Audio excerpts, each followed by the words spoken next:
Alright, it's another Guzman random review, and this time we're talking about e-tuning.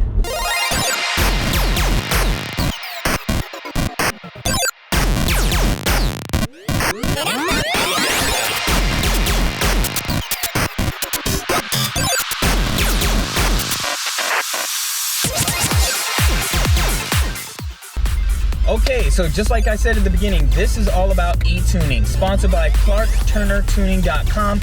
Make sure to check him out. Go to www.ClarkTurnerTuning.com, and if you're interested in tuning your car, you don't have the cash for a dyno, and we'll get to all of that in here in just a second. Check him out. He's certified Cobb, or Cobb certified. Got a little gold emblem there. You'll see he's got his rates there. Really nice guy, easy to talk to, and we're gonna get onto that. Also, don't forget to like, subscribe, hit that notification bell so that every time I come up with a video, you get an email saying, hey, Guzman random review, got a video. Please leave some comments in the review or in the comment section. Let me know what you think of these videos. They're helping you out, informative and whatnot. So on to the e-tuning. Okay, so cars are getting more advanced. They're more like a computer now, and we're all hackers these days, right? So step one you buy is WRX Subaru, right? STI, what have you. Now you want to upgrade some parts. But before you do any upgrades, the number one thing you should buy, in my opinion, is a Cobb Accessport. After that, buy what you can. Line yourself up with a garage that has a dyno if you can afford it. A dyno can cost you between $400 to $600 a pull, or every time you have a session with them. Some of these garages will offer you discounts if you buy your products with them, or incentives, things like that, or they'll just charge you $500 every time you want to dyno your car. Now, you and me and everybody who's watching this video understands that we're not all made of money. Parts are expensive. I'll be honest, my Cobb cold air intake cost $300. So, and I didn't have to get it, I wanted to get it. A cold air intake isn't necessarily needed. Either way, I paid $300 for that. And then I realized, okay, I need to get a tune. And then I want to get a charge pipe. Then I need to get a tune. Then I want to get an intercooler. Need to get a tune. The shop that I wanted to get a tune from costs $500 just about every single time, unless I make good with them and then they charge me something a little less after the first $500. I don't know, I'm just making an assumption there, but legally I guess they would be $500, or not legally, but per their terms it would be $500 every single time. And plus, depending on the adjustments they make, that you got to read the fine print every time you go to a dyno. If you don't know what a dyno is, it's a big old treadmill for your vehicle. Obviously, if I paid $300 for a cold air intake, I'm not going to have an additional $500 to get my car tuned. So I did some researching, because this was my first time dealing with a car this advanced. Okay, is there any other secondary option? Is there another option? Yes, e-tuning. Well, there's a couple of guys out there that know how to read software for tuning a vehicle. Basically, that guy who is on the passenger side of the car or in the driver's side of the car with a laptop plugged into your ECU, reading all the fuel pressure gauges, RPMs, and all that other stuff in an Excel spreadsheet type thing, and he can make adjustments. Okay, so now that we know who that guy is and the e-tuning, some of these guys, they're certified Cobb or whatever, they know what they're doing, so they run a business on e-tuning your vehicle by having your Accessport. All you have to do is find who the e-tuner is, go online, do some research in these forums of your vehicle, and find people that they trust. Okay, so now that you've picked your e-tuner, so we'll go with Clark Turner Tuning, because I know him, obviously, he's sponsoring this episode. You are going to go to that person's website, your tuner's website. You're going to see his rates. His rates for Clark Turner right now is about $350 for an initial tune. You're going to have that Accessport, and you've already married it to your vehicle, so now you're going to take it to the software, plug it into your computer, and download the file that has the information of your vehicle and the Accessport serial number. That sucker is easy to download, and you email it to your e-tuner. Your e-tuner will then send you a map, a blank map for you to run on your vehicle for you to do some data logging. Data logging now is literally what it sounds like. You are going to log the data of your vehicle. You're going to plug your Accessport with this new map into your vehicle. So as you turn on your car, you have the Accessport turned on, you're gonna put it into logging, I believe, tuning or logging, and you're gonna press it to record the data log. The first map that he's gonna, or the first data log that he's gonna have you do is an idle.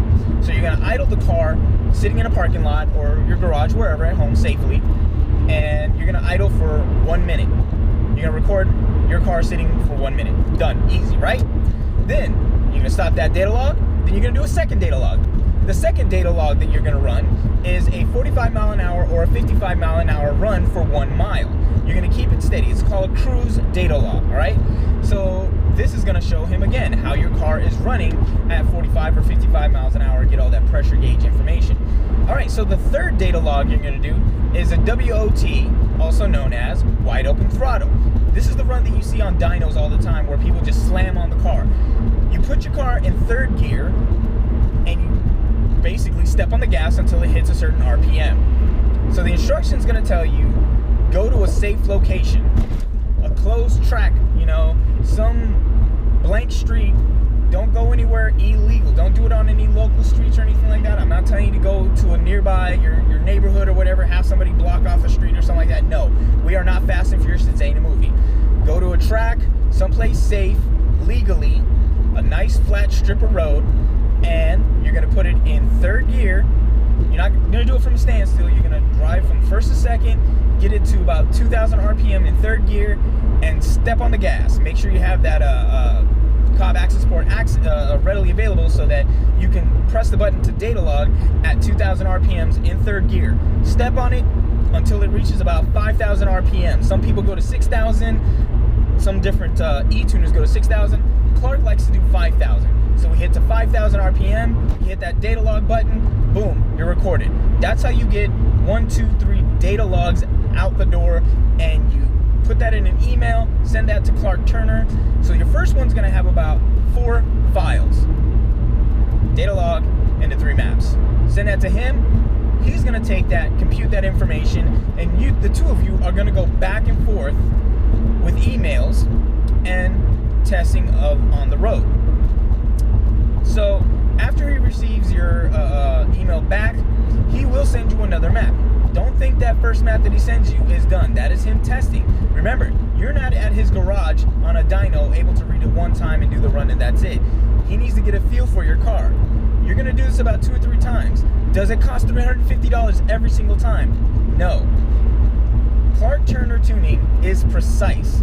I did my adjustments and I had to run my car about 3 or 4 times on a wide open throttle. Not on the same day, of course, but by the time I was done doing these emails, by the 4th map, it was done. And it literally took only 2 days because I had time. I did it over the weekend and he was available during that time for me to send emails back and forth.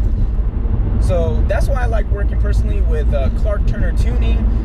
He's very responsive. You can email him, ask him questions. He makes sure that the tune is done right. All the maps are there. He gives you all the information. Very professional, and my car runs great. I've had a couple of maps done, and it's because I've just been adjusting this car like crazy, so I need to make sure, and it's been worth it. So if you're interested in e-tuning, make sure to do your homework, do your research, ask around to other guys who've been upgrading their vehicles, who they trust to do their e-tuning. Again, not everybody has $500 or a connection where they can just take their car to a dyno and get it tuned every single time or whatever. So for the rest of us, e-tuning is the way to go. Now, warning to that. A dyno is the best tune. You're there physically, seeing it. Somebody's there in the car with a computer, real-time access, everything. But second to that, a good e-tuner is a good e-tuner. They're worth their weight in gold, and you know what? I think it's worth it. Will I ever get a dyno?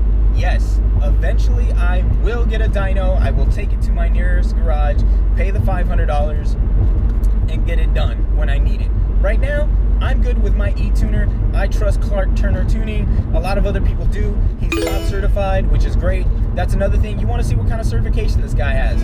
You know, you don't want just some hacker who's in his bedroom learning maps and everything and figuring it out and doesn't even have a Subaru. He has like a Honda Civic with nothing on it. You don't want that guy. So make sure you do your homework. Clark Turner Tuning is a good place to start. If you've got your own tuning, hey, leave it in the comments. Talk to people. Let people know that, you know what, hey, you do trust this guy over that guy, reasons why, and that your car runs great or not or whatever. So that's my review on Clark Turner Tuning and on e-tuning. And if you have any questions, please leave a comment down below. Let me know what you thought of this video, if it was helpful or not. And also, don't forget to thumbs up, thumbs down, whichever way you like it. Subscribe, ring that bell. And I'm Guzman, and this was Guzman's Random Review on e-tuning. See you on the next video, folks.